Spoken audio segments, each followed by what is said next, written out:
여러분 안녕하세요. 가면 중학국사학당 시작하겠습니다. 이번 내용 정리하고 문제풀이를 할 주제는요. 통일신라의 발전입니다. 자, 내용 정리 한번 해볼게요. 자, 통일신라가 일단 통일이 되고 난 다음에 강력하게 어떤 식으로 왕권을 확립했느냐. 일단 통일신라에서 왕권을 강력하게 확립해야 됐었던 이유가 뭐였는지 국사학당에서 이미 얘기를 했었죠. 성골이 있는데 성골이 아닌 사람이 왕이 돼요. 근데 성골은 왕족이기 때문에 누가 침범할 수 없는 어떤 그 영역이라는 게 있는 것인데 진골은 하나가 아니란 말이에요. 그 중에서 그냥 가장 힘이 센 김춘추, 그러니까 무결왕의 핏줄들이 쭉 이어받은 거예요. 그러다 보면 나머지 진골들도 사실은 자격으로 봤을 때는 나도 할 수 있는데 이런 생각을 하게 되죠. 그렇다면 무열왕의 입장에서는 어떻게 해야 됩니까? 그냥 힘이 세져야 되는 거예요. 그러면 힘이 세지기 위해서 여러 가지 정책들을 취할 수밖에 없는 것이죠.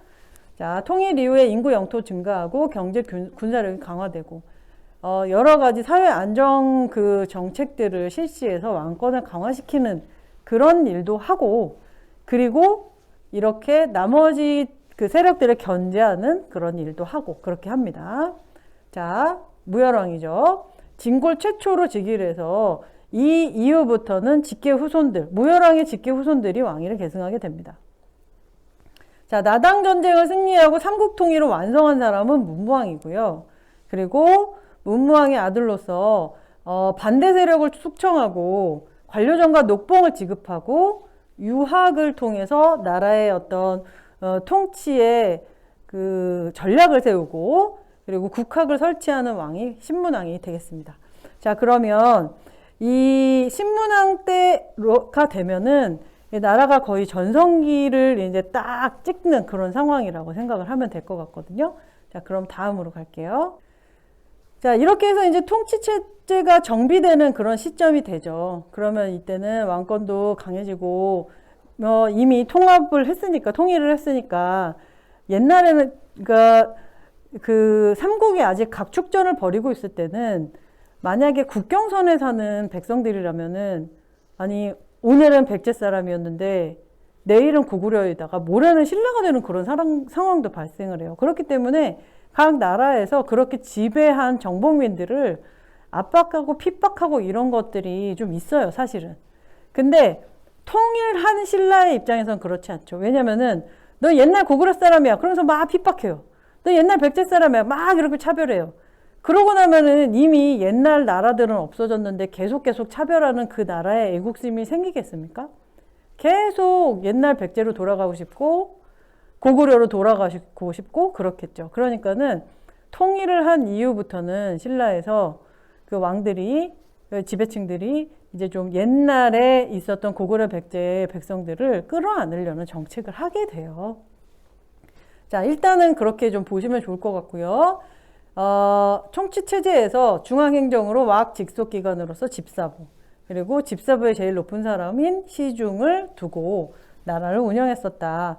그러면 집사부의 시중이 왕과 같이 국가를 주도한다. 사실은 시중하고 약간 경쟁관계, 라이벌 관계에 있는 사람이 상대등이잖아요. 근데 상대등을 약화시키고 시중을 강화시키는 것은 이렇게 한 팀이다라는 것을 더 많이 보여주면서 왕권을 강화했다. 이렇게 보시면 될 것 같습니다. 자, 화백회의를 통해서 그 귀족들이 나라를 운영해 왔는데 화백회의에 또 그 귀족회의의 우두머리가 상대등이고요. 근데 이것을 다 축소하면서 왕권을 강제적으로 강화하려고 했었다. 이런 것들을 보면 좋을 것 같고요. 자, 지방에서는 구주, 그리고 이 구주 안에 그 군현 이런 것들을 설치를 했었죠. 그리고 그곳에 이제 지방관들을 파견을 했었다. 그리고 여기 보시면요. 고구려, 백제, 신라 땅에 균등하게 3주씩 구주를 설치했고, 그리고 수도가 동남쪽에 치우쳐 있기 때문에 그것을 보완하기 위해서 거점 지역에다가 소경을 설치해요. 그게 바로 오소경입니다. 자, 이런 것들이 이제 고구려하고 백제 지역에 뭔가 그 사람들이 이제 퍼져 살고 있잖아요. 근데 신라는 약간 동쪽에 치우쳐 있단 말이에요. 근데 계속 그 상태를 유지하게 되면은 그 큰 나라, 그 신라 입장에서 큰 나라잖아요. 그 큰 나라를 어떻게 해야 돼요? 원활하게 그 다스릴 수가 없단 말입니다. 그렇기 때문에 체계적으로 나라를 이렇게 분할하고, 그리고 그 사람들에게, 고구려 백제 사람들, 옛 고구려 백제 사람들에게 차별받는다는 그런 느낌을 주지 않으려고 노력을 많이 했던 거죠. 자, 그 다음에 군사 조직을 보면요, 중앙군인 구서당과 지방군인 십정이 있어요. 근데 이 구서당에도 백제, 고구려, 말갈인 이런 사람들을 끼워주는 거예요. 이게 사실은 군대, 지금은 이제 군대 간다 그러면 우리 젊은 남성분들께서 너무 싫어하시지만은, 예전에는 그 군대에 참여할 수 있다. 그러니까는 그 역으로, 군역으로 가는 거 말고 군대에 참여한다는 것 자체가 약간 어느 정도 기득권이나 이런 그 나라에서 권리를 좀 보장하는 거나 마찬가지 느낌이 있거든요. 그러니까는 여기 중앙군에다가 옛 고구려 백제 말갈인을 편성해 주는 어떤 특권을 주는 거죠. 그러니까는 우리는 너희들을 차별하지 않는다. 이런 것들을 좀 보여준 모습이라고 볼 수 있습니다. 자, 그 다음에 토지제도 볼게요. 관료전을 지급하고, 그리고 백성한테는 정전을 지급한다. 사실은 관료전 말고 원래는 뭘 지급했었냐면 노급을 지급했거든요. 근데 노급은 세습이 가능해요. 근데 관료전은 관료, 이름에서도 관료인데 관료가 아니게 되면 세습이 안 되는 상태이기 때문에 아무래도 귀족의 권한을 낮추고 그 관료로서의, 그 왕의 신하로서의 어떤 역할을 강조했었다, 이렇게 볼 수 있고요. 그리고 정전을 지급한다. 이것이 왕토 사상의 느낌이라고 제가 그 말씀을 드렸습니다. 그래서 왕토 사상이라는 것은 왕이 모든 토지의 주인이라는 거예요. 그러니까 원래 내가 주인인데 너희들한테 그냥 갖게 해준 거야. 그러니까 거기에서 열심히 살면서 그 대신에 뭘 내라? 세금을 내라는 거죠. 그래서 성덕왕 때 이런 제수추어를 취하게 되는 거죠.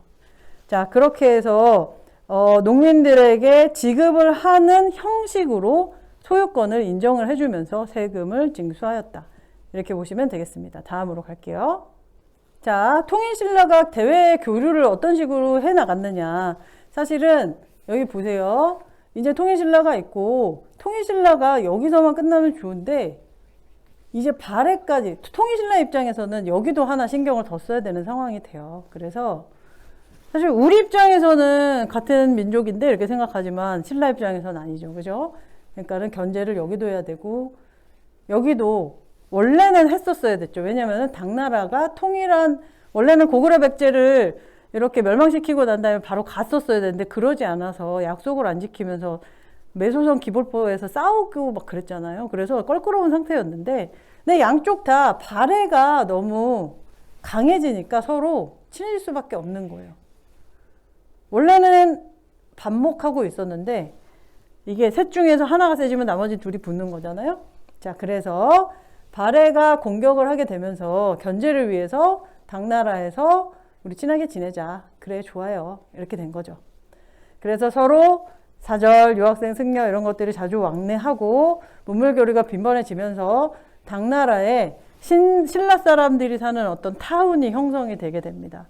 그래서 거기에 거주지, 신라방, 그리고 신라방 안에 신라소, 신라원, 신라관 이런 것들이 다 이제 만들어지게 돼요. 그러니까 그 신라 타운 안에 거주지로서도 어떤 공간이 있고, 그리고 그것을 관리하는 관청도 있고, 사람들이 불교를 믿으니까 사원도 있고, 여관도 왕래하니까 있고, 이렇게 정말로 사람들이 살 수 있는 공간이 마련이 됩니다. 자, 그리고요, 지금 보면은 신라가 이렇게 삼면이 거의 다 바다죠. 그죠? 그러니까는 해상무역이 활발해지고, 그때 그 시기에 어쨌든 다른 나라에서도 사람들이 많이 왕래하게 돼요. 그래서 여기 보면은 신라의 경주에 가까운 울산항, 그리고 여기 보면은 아무래도 한강 유역에 또 여기 이렇게 연결이 되잖아요. 당나라하고.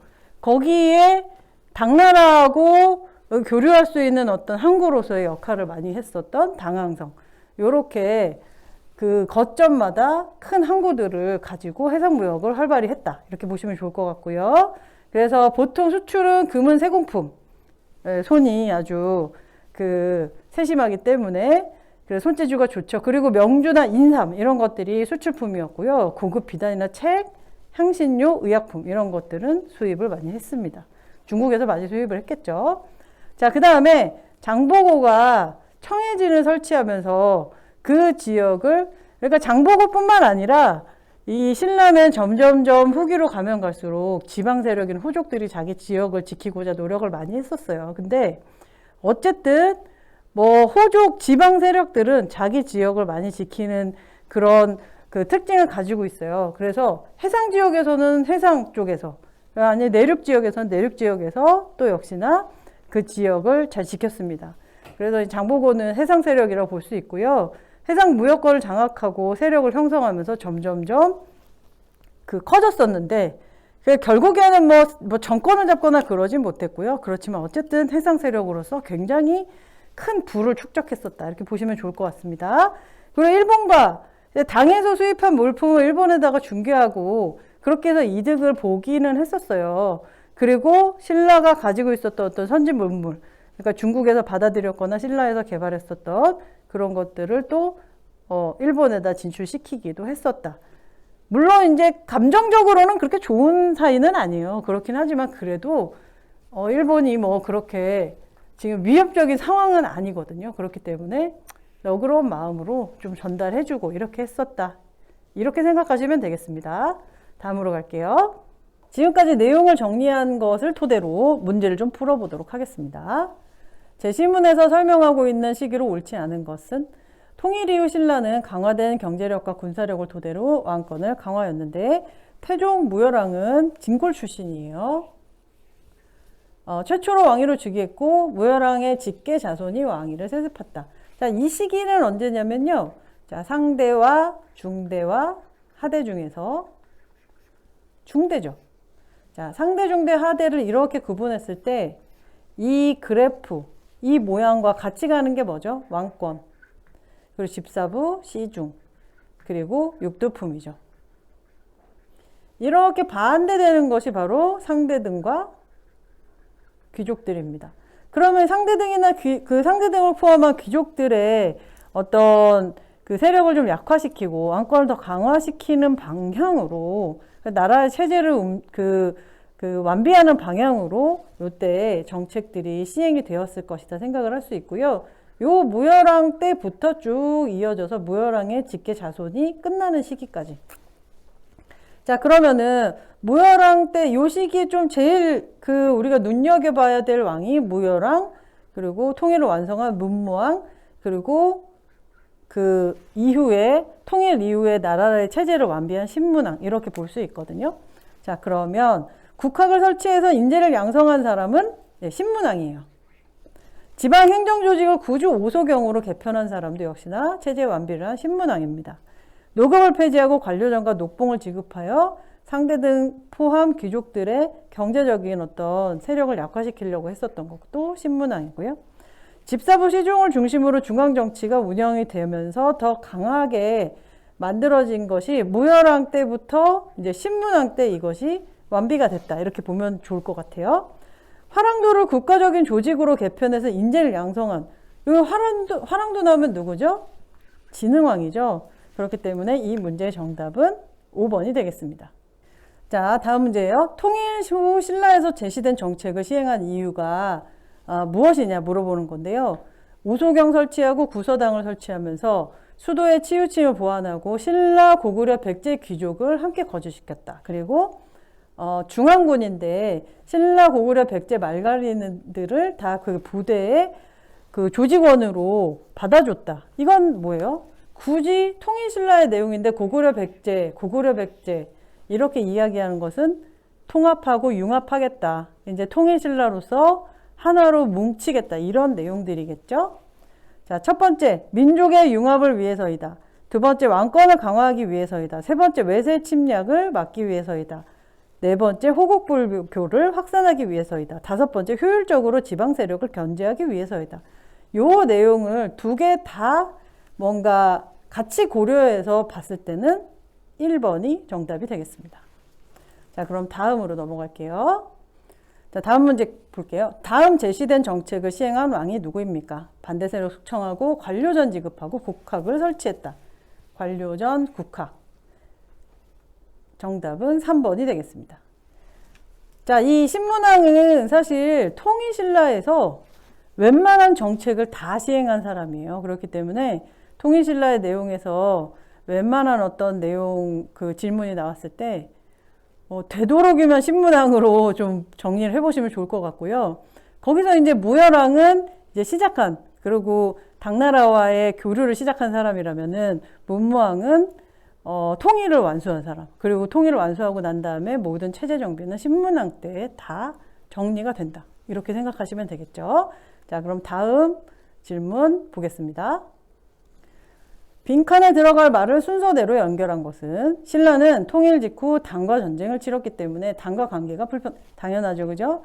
그러나 누구가 당을 공격하자 이를 견제하기 위해서 신라의 사절을 파견했느냐. 자, 일단은 발해라는 것을 우리가 상상을 할 수가 있어요. 신라랑 공통적인 어떤 그 인지가 가능한 그런 대상. 바로 발해가 이제 새로 세워졌기 때문이죠. 당나라, 신라, 그리고 발해. 발해가 영역을 이렇게 확장해 나가면서 당연히 당나라하고 전쟁을 벌일 수밖에 없고요. 그런 상태에서 당나라는 부담스럽잖아요. 신라한테 야, 우리 친하게 지내자. 지난번에 내가 너네들 통일할 때 도와줬잖아. 그 뒤에 싸우긴 했지만 미안해. 이렇게 된 거죠. 그러니까 신라도 발해를 뭐 견제하기는 해야 됐고, 그래서 관계가 회복됐다. 신라와 당의 인적 물적 교류가 활발해지면서 산동반도와 양쯔강 일대에서 신라인이 집단으로 거주하는 신라 거주지 방, 그리고 신라방을 다스리는 관청이니까 신라 소가 되겠죠.